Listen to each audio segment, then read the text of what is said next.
You're listening to Parasearch Radio. News, views and reviews from the world of the paranormal from across the UK and beyond.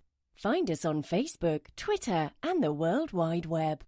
The views and opinions expressed by presenters and guests are their own and do not necessarily reflect the official policy or position of Parasearch Radio or their affiliates and sponsors. Listener discretion is advised.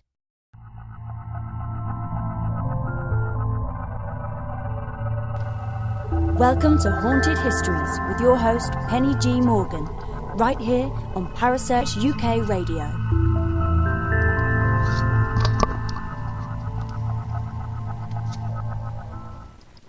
Hello everybody and a very warm Wednesday welcome to you all. Now, what have I got to say to you? Yes, it's me, it's Penny, I'm back again, it's Wednesday, so that means another episode of Haunted Histories for you, and boy, have we got an episode for you tonight. But before we start, just a couple of little things I want to mention. Hopefully you've seen, we've got a new competition running on the Parasearch page. Hi Corinne, if you're looking in the UK and you want a chance to enter that competition, go over to the page and you know the drill. I don't need to tell you by now. And we've had 2 new blogs go up on the website. One by myself about the mime Marcel Marceau, and to do with his history that you may or may not be aware of, and the other one by our evil queen herself. We finally got her to write a piece of work, and rather bloody good it is too, on the stone tape theory, so make sure you go over and check those out. But as I've got a good hour's worth of an interview for you tonight, I'm not going to hang around, I'm just going to play it straight out. Hope you enjoy. Okay, and I hope nobody's too sunburnt after the lovely Easter weekend we've had. But my someone who's been on Parasearch Radio before, talking to our gorgeous boss, the one and only Kerry Greenaway, and that was in anticipation for his appearance at Sage Paracon last November. And I was lucky enough to be the roving reporter there on the Saturday, and I got to meet this gentleman, and he's absolutely fascinating to talk to. He's eloquent, he's well travelled, he's well read, and without sounding too rude, he's been around a bit, so much so that our conversations did go from some quite strange and he gave me a very good explanation of what the difference between a producer and an executive producer is. It's the one and only Mr. Aaron Sagers. How are you doing, Aaron? Hi, Penny. Thanks so much for having me on today. It was great meeting you in person last November, and it is great being back on the radio. And I have to say, I know you guys over there had a bit of a nice sunny Easter weekend. Meanwhile, on the east coast of the U.S., we had a traditionally spooky Easter weekend because it was very overcast and gray and rainy. So Good for ghost stories. Oh, no. Where you're New York way, aren't you? I am based in New York City, yes. I love New York. Love New York. I have to tell you my story about New York, Aaron. I have to tell you this story. I went to New York when I was about 7 with my parents, and all I can remember is looking up the whole time because I'd never seen a skyscraper at that point. And I saw my first ever homeless person in New York. And I remember saying to my mum, why is that person living in a doorway? Do they not have a home? And she had to explain to me what a homeless person was. But yes, and I remember going up the Empire State Building, and it was very foggy. We couldn't see much, but it was an interesting experience. Yeah, I must admit. And it's true. It is an unfortunate reality of a lot of urban areas that, of course, there are a lot of people that are struggling with getting by and facing things like homelessness and poverty. I will say, though, however, New York does have a lot of resources that does not eliminate it, unfortunately, but does provide services for people to get off the street for the night. But it is an ongoing challenge. But speaking of the magic of New York, I have traveled around quite a bit, and I love so much of the world, but I've never quite captured the same spirit that I encounter in New York City. Even and you're speaking to someone that I also love London and would move to London in a heartbeat. Just two kind of different cities, though. But I'd say they're similar in an energy way, aren't they? Because, I mean, London. My favourite time in London is at about 3 o'clock in the morning, when it's still busy because it never stops. Never stops, a bit like New York. But it's calmed down enough that it's not quite so frantic. But it's still got this. It's got the energy of the day and the energy of the new. I do. I mean, my favourite thing is to be driving around London at 3-4 o'clock in the morning, and just soaking it all up. But I have to say, my New York visit was 38 years ago, so things have probably changed. Well, you know, I've lived in the city for about 16 years with some breaks here and there, and even in the time that I've been there, it has changed. You know, fairly radically. So I'm not originally from New York, but I have certainly witnessed a lot of changes there. But it's, I mean, that's a whole conversation about travel and the feeling and vibe of different cities. And I tend to think not any one place is the best place in the world. It's just everything's a little bit different everywhere you go. Yeah, definitely. Well, I have to say that when I was making some notes for today's show, my kids were watching television earlier today, and a specific episode of SpongeBob SquarePants came on.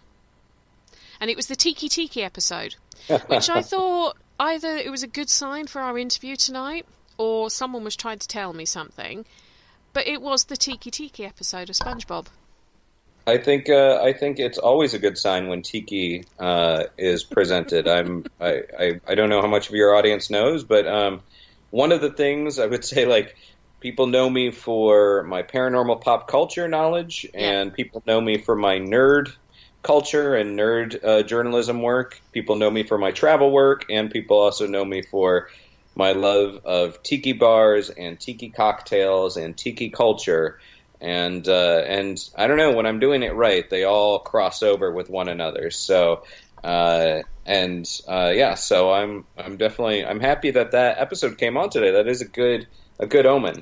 I was sitting at my computer and I heard the tiki tiki on the screen. I was like, that is weird. Out of all the SpongeBob episodes to come on, that one comes on. So I took it as it was going to be a good sign. It was going to be a good sign for tonight's interview.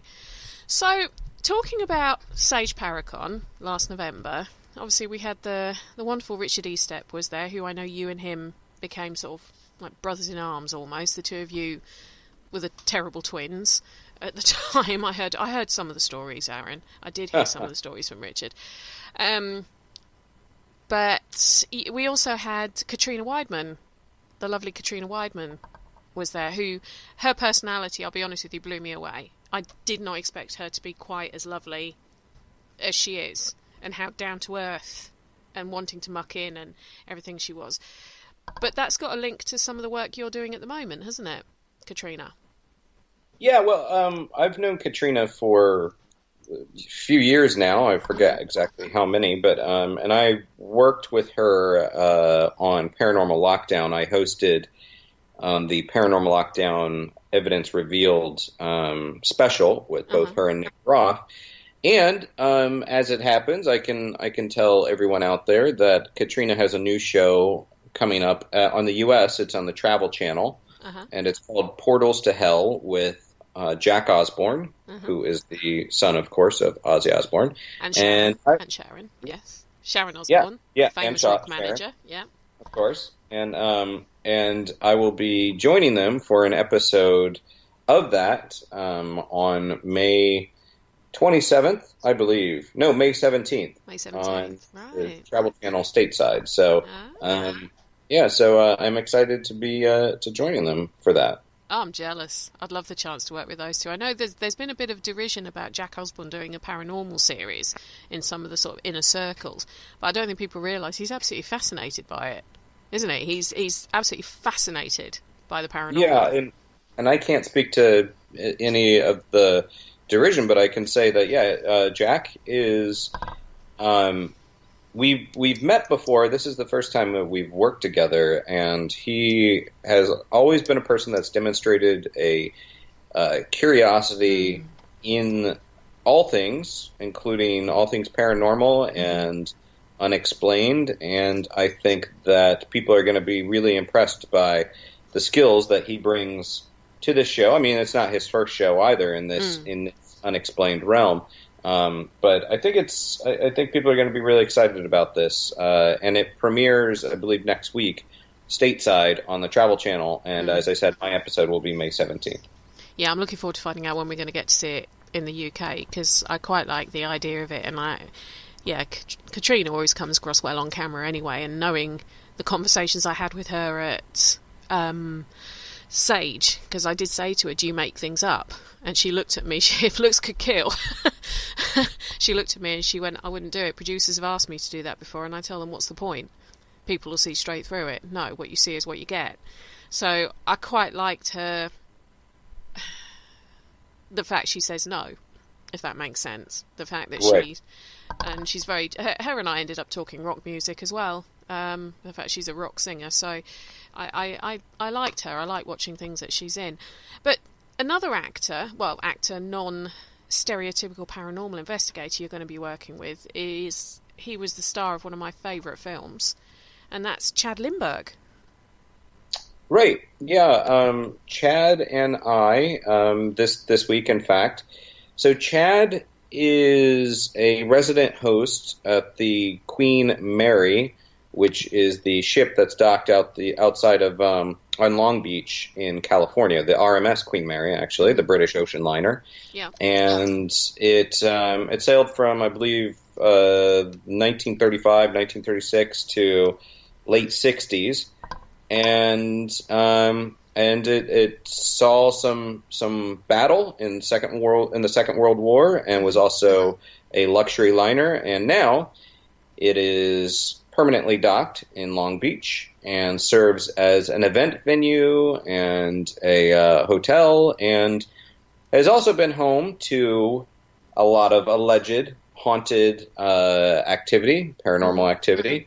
And I'm going to be joining Chad for a dinner on the Queen Mary and an investigation. And really the point of this is they are bringing me on as a journalist and as a researcher, and we're really trying to get to the core of some of the stories and verify what is part of lore, part of folklore, versus connected to actual history and actual paranormal activities. So I am excited to be joining it. And Chad and I, we kind of briefly crossed over a couple years ago with one of his TV shows, which I now, of course, forget the name of, with John Tenney. It'll come back to you in about 5 minutes' time, don't worry. Ghost Stalkers was the name of it, I believe. There you go. And so, yeah, we crossed over. I hosted an event with them for that, for the network here in the U.S., so it'll be good to work with Chad on this. I love his energy, because he's a bit out there, isn't he? I mean, he's, I think he's got a lot of energy, he's got a lot of curiosity, and this world really, like so many of us, we all kind of respond to it in different ways, but that intrigue just kind of keeps us going. Definitely. No, I wish, I'm waiting for my plane ticket to arrive. It's not arrived yet, Aaron. I'll get right on that. Okay, it's all right then. But it's interesting that a lot of the sort of what I'd call non-stereotypical and paranormal enthusiasts that are now getting into it. I mean, you say you've got Chad has his own shows. You've got Rob Lowe does a show as well. Obviously, Jack Osborne doing it. What do you think? Do you think it's with some of them it's genuine, or do you just see they think it's like the latest gimmick? Let's get on board and make some money. Well, I would certainly say there are people that view it from an opportunistic standpoint. By and large, the celebrities, the actors, the personalities that get involved in it, I really think there is the genuine interest, much like with most people. There is the sincere curiosity about, what's going on out there in the universe. And I mean, for your listeners that don't know, I mean, let me just explain that my background on it is I've always been fascinated with the paranormal, but professionally my connection to it is as a journalist, as a paranormal pop culture expert on connecting the the ties, seeing the bonds between entertainment and the paranormal, and how one influences the other and vice versa, because it is always back and forth. Belief influences entertainment influences and reflects belief. So, and the thing that I found in my conversations, my interviews with celebrities, whether it's, people from any random movie or TV show, people are fascinated with what happens out there in the universe or after we die, and it's a universal, it's a commonality amongst all people, I think. Well, from your sort of journalistic research point of view, there was a series on Netflix not so long ago, which I must admit I absolutely loved. I have friends who said they were so scared by it they couldn't actually watch it. They were feeling sick. It made me jump a couple of times, I'll be honest, but that's what it's meant to do. But I could still watch it at 10 o'clock, 11 o'clock at night on my own in the house without sort of, crossing myself afterwards. And that was The Haunting of Hill House. I know you looked at that series, didn't you? Quite closely from a research point of view. Yeah, I did. I mean, first off, I thought it was masterfully done. It was a really suspenseful story that was at its core a family drama. And it was really well done. And I did write about it. I wrote about it for the Paranormal Pop Culture website, but also for the website IGN. And I actually spoke to Katrina Weidman and Amy Bruni. I really wanted to speak to these two women investigators who are leaders in their field and talk about... I had my own opinions about the paranormal theories being reflected in the show. And we were chatting about how the series tends to reflect so much of paranormal theory that's being pursued in the field right now. I don't want to say true, because it's still paranormal, but, prevailing theory. And this goes into, reflecting certain iconography from the paranormal, such as the Hat Man, or reflecting things like essentially being haunted by yourself, or playing with the notion of time, or there even being layers of hauntings or layers of ghosts that may not be aware of one another. All of these things, and then of course sort of more malevolent spirits as well, that tend to reflect very frequent reports from eyewitnesses. So it was just so interesting to me that this show reflected the paranormal theory so accurately. Yeah, they've definitely done their research before they wrote it to make it. I loved it. It was a bit like, I think I put on my Facebook profile recently. I'd been reading. There is a reason I'm saying this. I'd been reading Duff McKagan from Guns N' Roses' autobiography, and I didn't want it to end. I wanted it to end because I wanted to find out what was going to happen, but I didn't want it to end because I was enjoying the book so much. And I found that I felt like that with The Haunting of Hill House. I wanted it to end because I wanted to see where they were going to take it, but I was disappointed when I'd finished my last episode. And I enjoyed it. I mean, even my husband sat and watched it, and he's not normally into that kind of series, and he got into it about 2 or 3 episodes in. So, yeah, I enjoyed it. I say, and as you say, and it was one of those ones that did have a lot of layers, because if you go back and watch an episode again, you'll spot things going on in the background that you didn't see the first time round.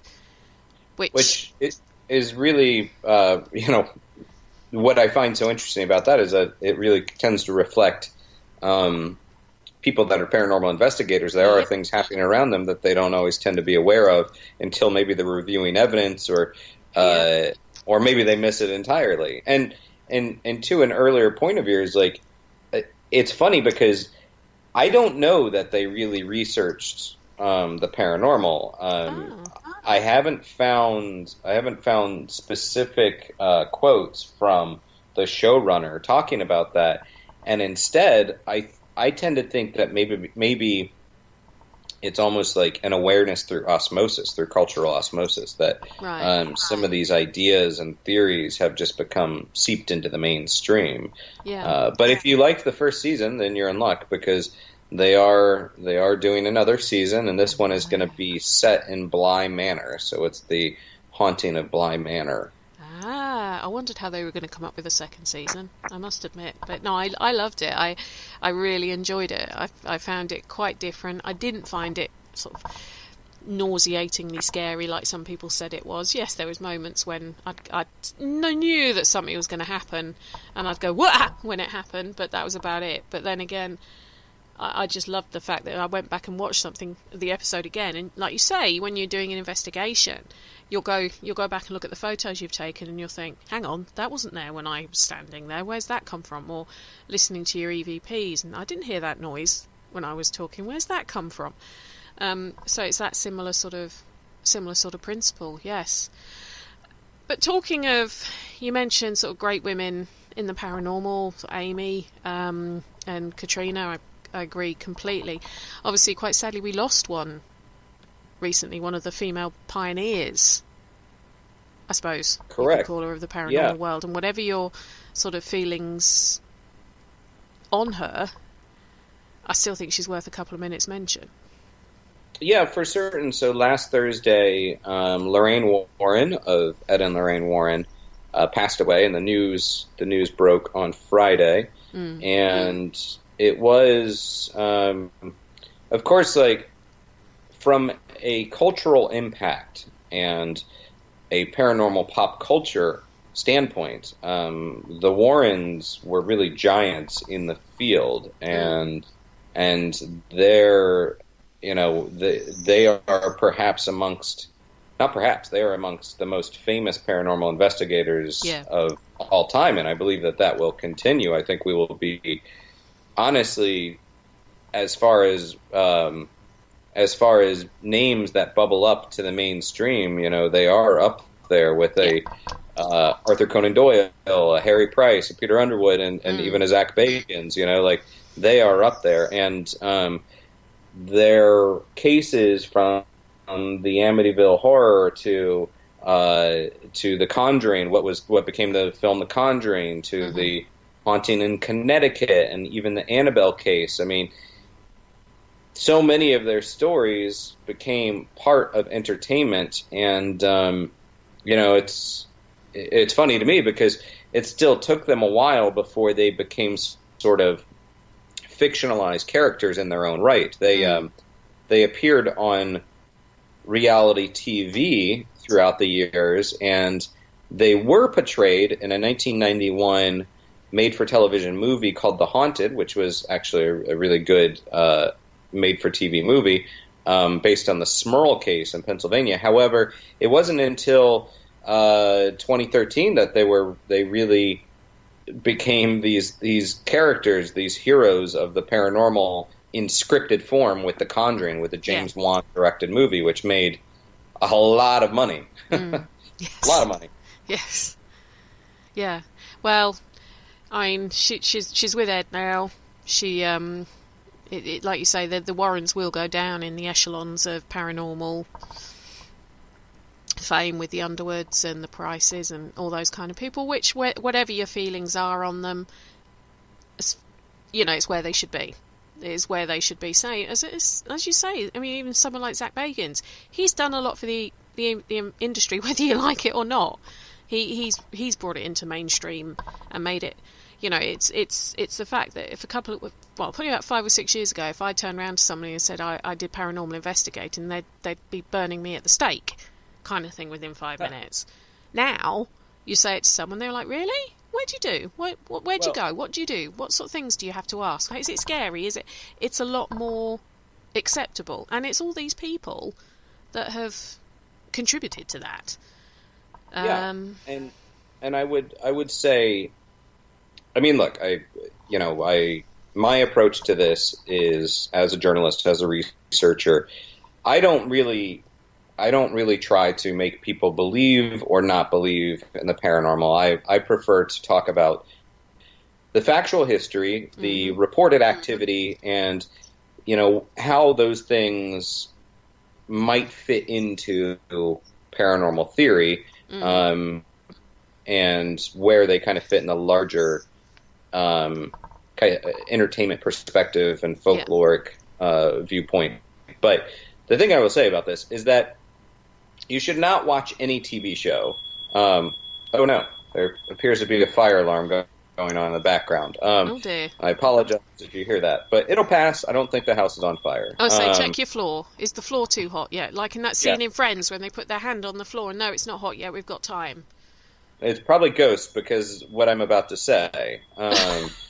But I will continue. Do you need to check if there's a fire, Aaron? No, it's okay. I mean, I can continue. Do you want to continue, or do you need me to pause? You're fine to continue because it's only very sort of dull on this end. I'm more worried about you going up in flames. No, it's okay. Well, for your listeners out there that might hear the fire alarm in the background, don't worry about me going up in flames. It's probably going to happen anyhow, sooner or later. I just figured it might happen after I die, and not whilst you're on air. But what I was saying, and my viewpoint on this, and this is why I love the paranormal genre so much, is that it can stoke curiosity and it can tell stories, scary stories, intriguing stories, and yet don't watch a TV show or a movie and think, oh, that's exactly precisely how ghost hunting is done. Whether it's as much as I love the work of Hans Holzer, or as much as I love some of the people out there, don't watch the TV versions and say this is how it's done. So, look at the work of Ed and Lorraine Warren. Look at the work of Hans Holzer or Zach Bagans or the Ghost Hunters or Yvette Fielding. And if you want to be entertained, be entertained. But if you want that to stoke a further curiosity in paranormal investigation, read, research, try it out, develop your methods, see what's going on out there. Read my book. Read your book, but don't watch TV and think this is entirely all there is to it, and now I have enough information to go out there and So my thing is I do view the entertainment perspective as entertainment, and it's important. I mean, without the Warrens, we would not be here today. Without Most Haunted, we would not be here today. Without Ghost Hunters and Ghost Adventures, the genre would not be where it is today. And you know what? We are about to enter into another big peak time within pop culture, within reality TV especially, of the paranormal. Like, there's a lot of shows on the way. Yes. So enjoy the shows. Watch the shows. Have fun with it. Get scared by it. Pique your interest. But don't walk away thinking... You know it all. Yeah. I mean, I enjoy the show Deadliest Catch, which is about, guys on the fishing boat and they're pulling up fish. But I don't think suddenly after watching a couple hours of that I'm ready to be on a boat off of Alaska pulling in fish or whatever, So yeah. TV is entertainment. I think the shows like you're mentioning, like Ghost Adventures and all of those, they're a good springboard to asking more questions. I think the funniest post I saw recently on social media was somebody had posted, I've watched every episode of Ghost Adventures. I could exercise your house for you if you wanted, so call me because I'm the most experienced investigator out there because I know I've watched every single episode. And they were doing it in all seriousness. That concerns me a bit, that someone would think that, because it was watching... I think it was a Ghost Asylum episode about 4 or 5 years ago, actually. It was when my littlest was a baby and he was up at night, as babies do. And I was flicking through television channels while I was sort of feeding him because I was bored. And I found an episode of Ghost Asylum. And I thought, wow, you can do investigations. Those gadgets look fun. I didn't know you had gadgets. And it went from there, sort of starting to ask questions, because I'd always had the interest in it. I'd always read up on the history. I'd always been interested in places, but never done a formal investigation. And it was because of that. But it wasn't watching the program that made me go, right, so this is what we do in that situation. This is what it was more of a, so how do we do this for real? Because that's television. I think it was Richard Eastep who says to me he likes watching those programs for location porn. Yeah. Because you get to these fab locations. And it was actually one of those, I think it was a Ghost Adventures one, that led me on to wanting to talk to you about the place we're talking about tonight. Mm-hmm. And it was you mentioning it to me when we were at Sage, and I was like, it's perfect. Synchronicity and all that malarkey. Eastern State Penitentiary. What a building. It's amazing. Yeah, and it holds a really special place in my life. And interestingly, I have been there with multiple TV shows. I have been there with multiple groups, including Ghost Adventures and Ghost Hunters and a lot of other shows. And it is a place that it's one of the first locations I visited as a professional within the paranormal, as in, I was paid to be there. Yeah. And it is also just an important part of American history, and that's the thing that I cannot stress enough, that it was opened in 1829 and it operated for 141 years, if my memory serves. Until 1971, Right, and it was the first penitentiary in the entire world, and it was built to resemble essentially this fortress, and it's in Philadelphia. It is. And it was built to resemble a fortress and a place of foreboding behind these, I think it's 20-foot, 30-foot walls. Something like that. They're something like 8 foot wide at the base, or something ridiculous when I was looking up the statistics. But it's interesting you mentioned the word penitentiary. It's actually where the word comes from. The word penitentiary, because it was designed under the what was called the Pennsylvania system. And this was fascinating to read about, and that was basically that to become penitent, or to show penitence, these convicts, for want of a better term, had to be completely solitary at all times, so that they could, reconnect with themselves, reconnect with God. There was a very religious sort of, I think it was Quaker inspired, wasn't it? A very religious sort of thing. And that's where the word penitentiary came from, because it was to show, to become penitent, or to show penitence. And I found that really, really interesting, because I often wondered where the word came from, that prison facilities were called penitentiaries. And it was actually this one in Philadelphia that even one of you know what I mean, America's founding fathers was involved with it back in the late 1780s, Dr. Benjamin Rush, because he was one of the founding members of the Philadelphia Society for Alleviating the Miseries of Public Prisons. And that's where this all started. So, as you say, it's got a huge history for the US. And the thing that, just as far as a little bit of the background is, when these inmates were brought in, and they was not all serious crimes. No. As you said, theft was one of the most popular. Was, I think, one of the most common thefts in the sort of between when it was opened in 1829 to about 1840 was horse theft. That was one of the most common crimes people were put in there for.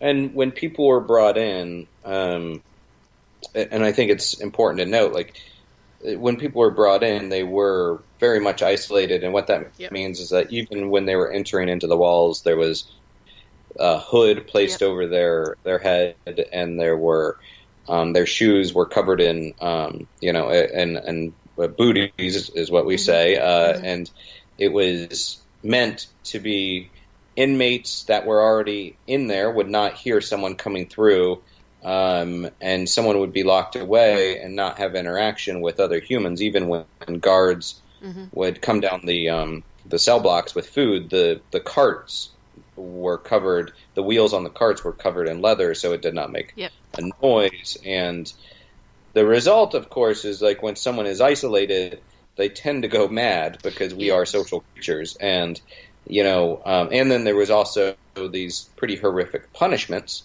The punishments. I was reading up on those today as well. Crikey. And it's not really surprising that this, and later on what ended up happening was, it was a place that was meant to hold 250 inmates. It ended up holding 1,700. And it became a more traditional prison or penitentiary. But yeah, it is not surprising that it has become a place that is known for ghost stories, which, as far as my research shows, I first started reading about ghost reports in the 1940s, Wow. or that were first documented as far as I have been able to find. Wow. Well, we're talking about the way that these prisoners, and it was women as well, because they took their first female prisoner was taken in 1831, so only a couple of years after it opened. As you're saying, that the prisoners would have sort of hoods put over, so they couldn't actually work out the layout of the prison, as well as they couldn't see anyone. They didn't speak to anyone. The prison itself had what's called a radial design, so you had this sort of central circular area, and it's like a spokes of a wheel, isn't it? They sort of all go off from the central area. Not dissimilar to the panopticon design that was very popular in the UK, and they do actually think that the designer Haviland, he might have taken some of his thinking from some of the UK prisons, including ironically one that I'm going to be talking to Richard Estep about next week, Bodmin Jail, because that was conceived by the British prison reformer John Howard, and he was apparently one of the things that Benjamin Rush looked at for influence. And John Howard's whole thing was this whole penitence thing of being on your own with yourself, and reconnecting with God and reconnecting with the pure thoughts in your brain, and that the only way you could do that was total silence, total abstinence of all kind of social interaction as well.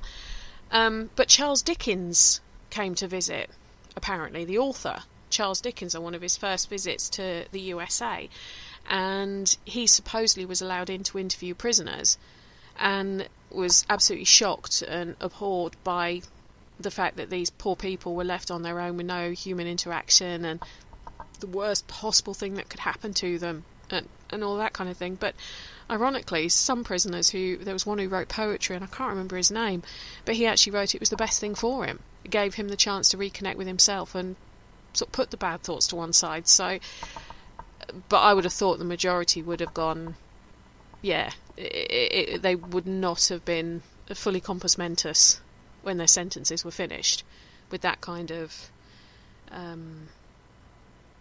absence of any kind of human interaction. But yes, it was an interest, and all the spokes, if you like, off the wheel have all got very high vaulted ceilings, haven't they? And wasn't it to resemble a church, that sort of a religious place as well, with the skylights so that they could see the heavens? And there's what the research I did.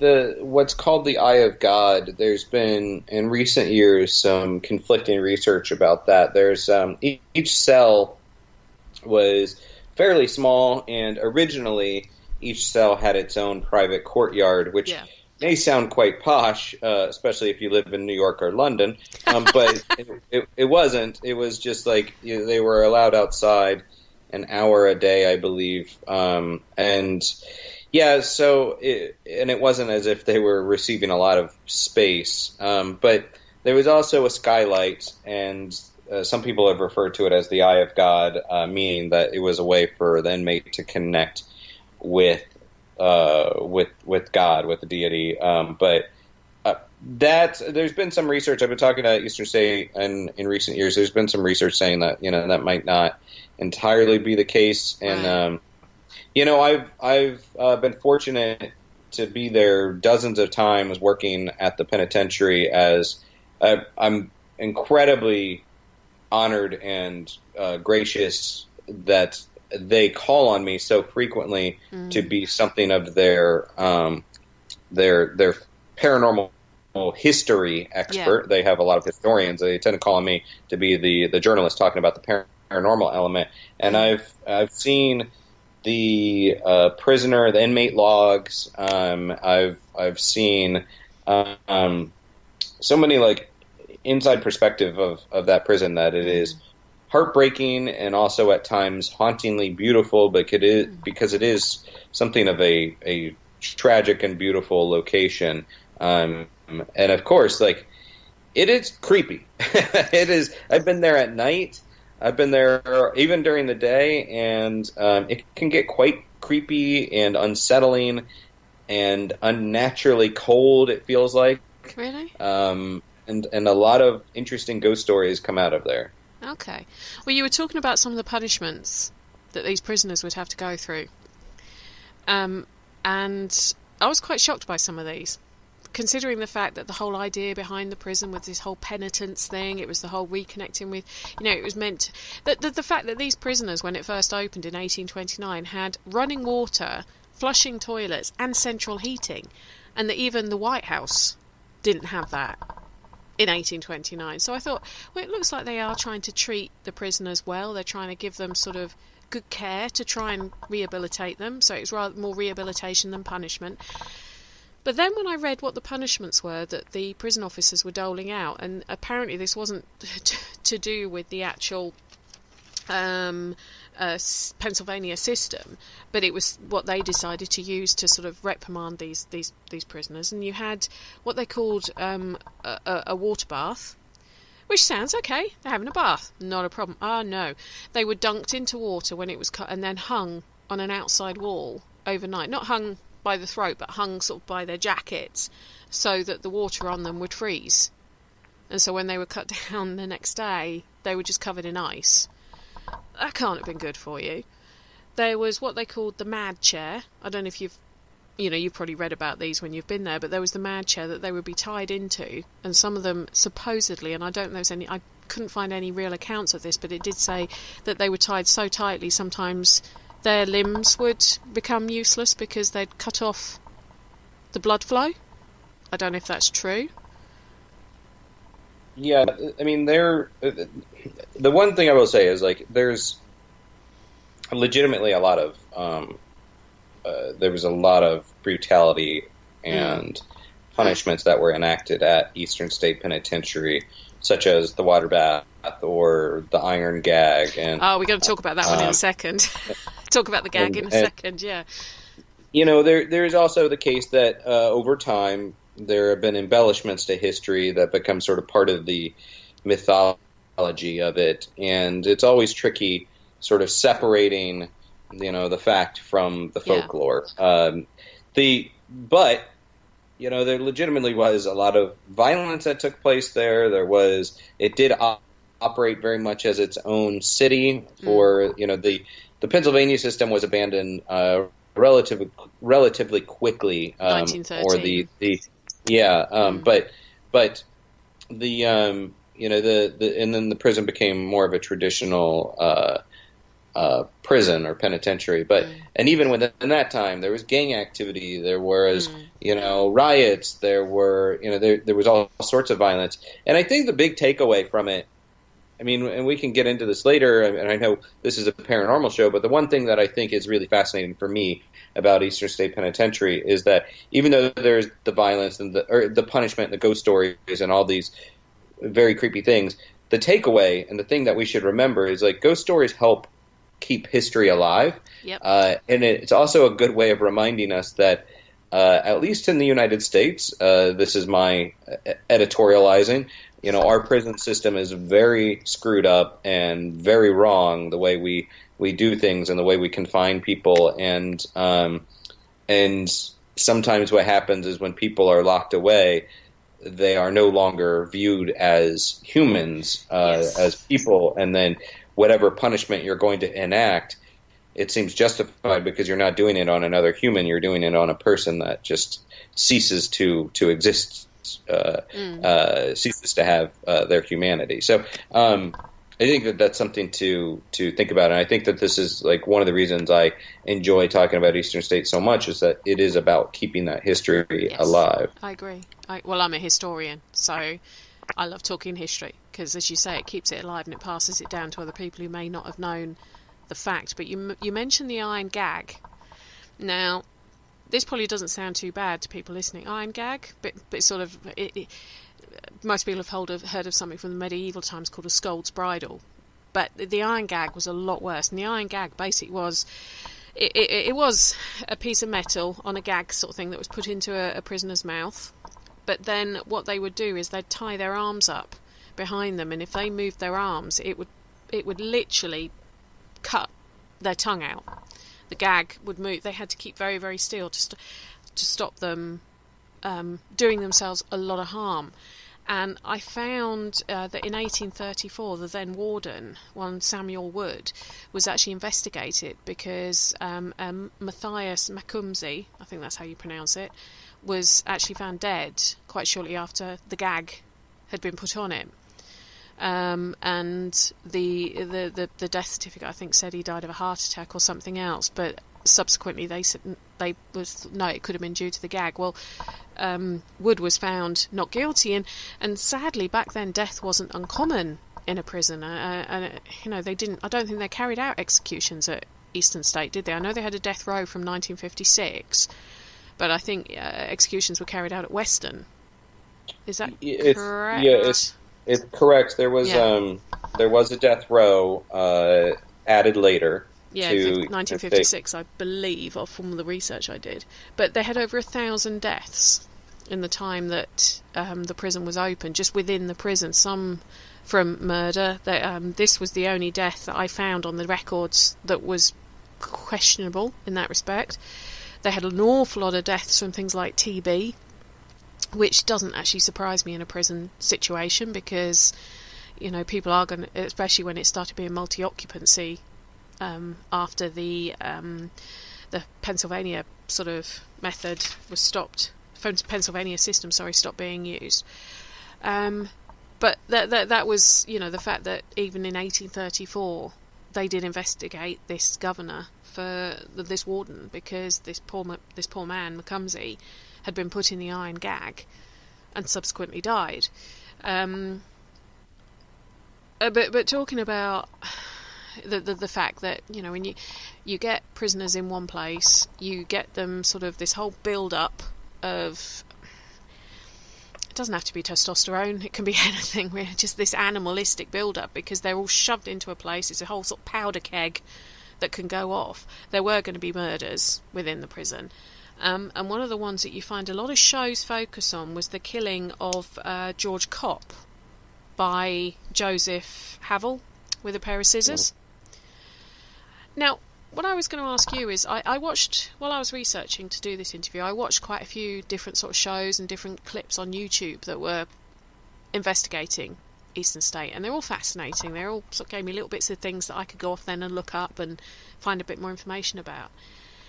But what it seems, and I don't know if this is just for television, but a lot of investigators seem to fixate on the whole Joseph and George situation. Mm-hmm. That rings alarm bells with me as an investigator, because although I have conversations with people about should you know the history when you go into a place, because that can give you preconceptions, etc., etc., I'll sort of be, well, yeah, it can, but I'm not going into sort of a palace that I know Elizabeth I lived in and going, yo, Liz, Bessie, come and talk to me. I wait to see who comes through and then try and interpret who it could be subsequently. Yet a lot of the programmes I watch, especially with things like this that have got a famous person, because Al Capone's another one who lived there, and everyone goes into his mocked up cell and asks to talk to Al. How do they know it's that person they're talking to? And could they not be almost like the Philip experiment situation? They're actually talking to another spirit who say, oh, well, if that's what they're going to call me to talk to me, that's fine, I'll talk to them under that. They don't know that they're talking to Al Capone. They don't know that they're talking to George Kopp, because they're going in with that preconception. Right. So see where I'm going with that. What do you think of it? So, yeah. I mean, I guess my opinion on it is, you can reach out to certain people that you believe might be in the area, certain past inmates or guards or whatever, if you actually have real actionable history to go on, Yeah. But I think that it does have an enormous burden as far as validating if that is indeed the person that you're speaking with. Now, the other thing that I would say is, and again, this is all theory based. I know everybody has their different tactics and their methodology, but one question that I have and that I always ask is that if I'm asking to speak with a person named George, and my name is Harry, but I'm lonely and I just want to talk to someone, maybe I'll just come through and say I'm George. That's exactly what I'm saying. Yeah. So, I think that you can be really rigorous with your investigative style and hopefully narrow down some things, but it is very difficult to really kind of validate that what you think is happening is indeed happening. Hence the word paranormal, I guess. But but I also I appreciate people trying. It's just that you can't walk away from that and say, well, this 100% is proof of this thing happening. And this goes back to, even as we were talking earlier, I'm going to the Queen Mary, and over the years there's been a lot of stories that have popped up that may not be validated from history and may not actually really be validated based on reported phenomena, but it becomes part of the folklore of that location, and then you hopefully can try to separate that somewhat. But it is difficult. I mean, there's not really any hard and fast rules, and this is not a scientific investigation, and I don't want to upset anyone out there, but it's not. This is not science. No. It is not repeatable in a laboratory controlled environment. It's so it's not science. There's a lot of people out there that are trying to hone in on the science, and I hope they do, but it's not science. So you can't walk away saying this most certainly happened, and these are now the facts that totally alter the kinds of activity that is happening at any location. It's tricky. Yeah, my point is more to do with, rather than go in and say, go into what would have been George Copp's cell, where I believe he was stabbed by, this is just an example, by Joseph Havel. Rather than going in and saying, hi George, we want to talk to you, blah, blah, blah, and then the next thing that comes through on the spirit box is, my name, I'm George, whatever, and then assume that is actually George. I would possibly say, so, how when did you live? When were you here? Did you die here? How did you die? Ask probing questions like that, because if you've come through and say, what's your name? And it comes through as George, then it says, I was here in, I can't even actually remember when he was there, but saying 1946 or 46, then it says scissors. That's probably a little bit more concrete that it could have been him, rather than giving him the answers that, as you say, a lonely spirit who just wants to talk to someone might just be giving you the answers you want to hear. I mean, the other one I find quite interesting is the whole Al Capone story, that supposedly he was actually haunted himself whilst he was there, the 9 months he was there in 1929. That correct. He's supposed to have been haunted by Jimmy, who was one of the people he killed, or was responsible for killing, in the St. Valentine's Day massacre. Yeah, correct. There are stories about Al Capone supposedly being haunted. There's also tends to be a prevailing theory that he was suffering from syphilis and perhaps having his own situation that had less to do with paranormal activity and maybe more to do with sexual activity. But it is part of the lore and the stories of Eastern State now, and one of the many stories. I mean, but the things that fascinate me more about within the reported activity of Eastern State is not necessarily the specifics about Kopp and Havel or Capone, but more a lot of people I speak with that say that they have either a sense of foreboding, or that they witness shadows, or they're hearing the same sounds, and those tend to be happening in certain locations, and that is interesting to me, and I think that can. I don't think that you would ever want to ignore other parts of the very large facility, but it certainly points people to the way of maybe where to set up some equipment, and where to focus some of their energy. So these stories that you've been told, are they from people who've talked to each other, who know what the other, or are they all sort of standalone stories? There's no way the one would have known what the other one experienced. Well, that's a good question, and I can't say entirely whether somebody's read up ahead of time, or if they've traded stories. I know that there's been enough people that I've talked to over time that I don't believe that they're coming in with pre-existing knowledge, or they are not trying to. They're not necessarily influenced by outside information. It can be very difficult verifying that. So I think that is a worthwhile point. But there's plenty of people that I've spoken to that have not experienced, and there's. When I have been there with some people that have not been to Eastern State before, I kind of come in with certain information that maybe is not widely known, that I kind of put to the test and see how certain people react to things.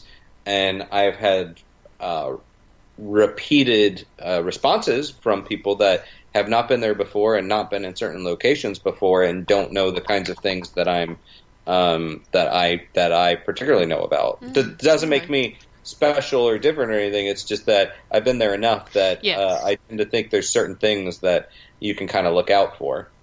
Okay. So we've only got 5 minutes left. So what I want you to do, Aaron, is I want you to tell me your favourite, for want of a better term, spooky stories that you've heard about. Specific to Eastern State Penitentiary? Yeah.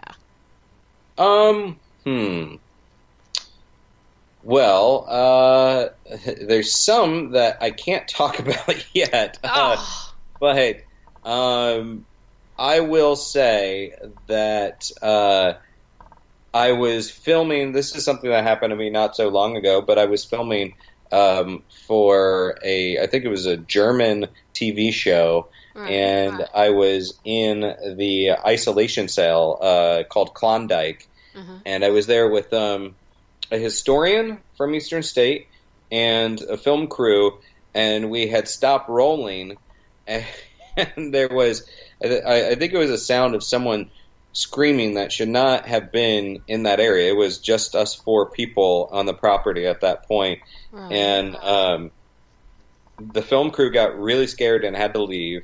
The historian told me he had worked there a long time, and it was the first time that he had ever been frightened, and I don't want to say his name because I didn't clear the story with him first, but he's a great guy and someone. I like the fact he's a man though who's frightened. That makes me feel a lot better. Oh, look! I get scared. I get started. No one is too good to be scared, and no one should feel above that. But so it was just this shared experience that was quite shocking and came out of nowhere. And but I really do have so many great stories coming out of Eastern State Penitentiary that I cannot recommend it enough as far as an important piece of American history, an important piece of paranormal fascination. Anyone that visits the States, I would say that it is one of the places that I would highly recommend. And it really, it's worth doing the day tour. Yeah. And if you are able to do an investigation at night, that's great as well. But certainly go support the prison and learn about it, and perhaps even, hear about some spooky stories and maybe even have one of your own. Oh, I tell you, I think I said this to you off air, that a lot of people say they want to go to Alcatraz. I've been to Alcatraz. It's fascinating, don't get me wrong, but Eastern State is the one that has always appealed to me more. I don't know why, but I've always had a fascination with it from sort of when I learnt about it or heard of it sort of 20, 30 years ago when I first saw a picture of it with the sort of the radial design with the spokes going off it. I've always had an interest in it, so one day I will get there. And I'll probably plague the poor historians who work there for information and ask them to let me see stuff that other people aren't allowed to see, because that's how I roll. and I would ask for anyone out there, like, if you are able to go or if you want more information, you can feel free to reach out to me. And if you do make it over there, let them know that I sent you. Sadly, it won't get you any kind of discount or anything, but it's I don't good. mind paying for history but it's what I like to do is I like to when a lot of these places, when they find out I am a genuine historian, they tend to let me go behind the scenes and see stuff that's not necessarily open for public view.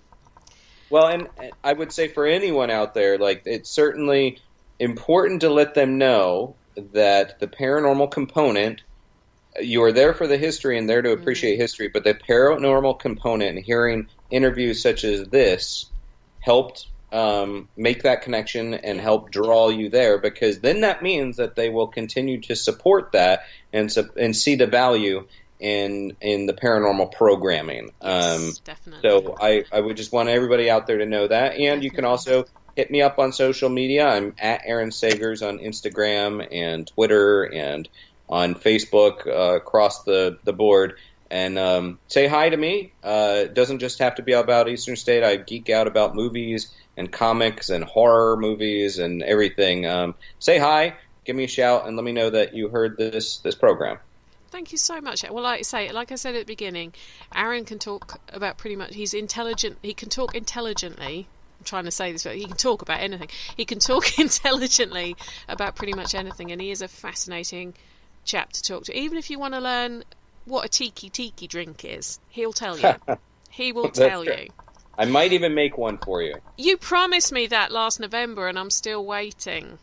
Get me back out to Sage, and I will talk to MJ, and maybe we can even throw a tiki party. That would sound good. Well, thank you so much for your time tonight, Aaron. I do really appreciate it, and I'm sure we could have talked for another hour about ESP, because I've only gone through half of my notes, so you and I might be talking off air in a minute about some of the other stuff I found out that I want to quiz you on. So thank you ever so much for tuning in to tonight's Parasearch Haunted Histories. My name has been Penny G. Morgan. It's been a pleasure talking to you all, and thanks for all the feedback in the chat room. Next week, as I mentioned, I'll be talking about another jail, but this time Bodmin Jail down in Cornwall, that I was lucky enough to investigate with my guest, Mr. Richard Estep, a few months ago, and he's in the process of just about to release his new book on the subject, so we're going to be talking about that. But on that note, it's time for me to love you all and leave you all. Have a good evening, sleep tight, and don't worry too much about things that go bump in the night. Thank you for listening. Don't forget to join us for more shows throughout the week. Find us on Facebook, Twitter, and the World Wide Web to keep up to date with all the shows right here on Parasearch Radio.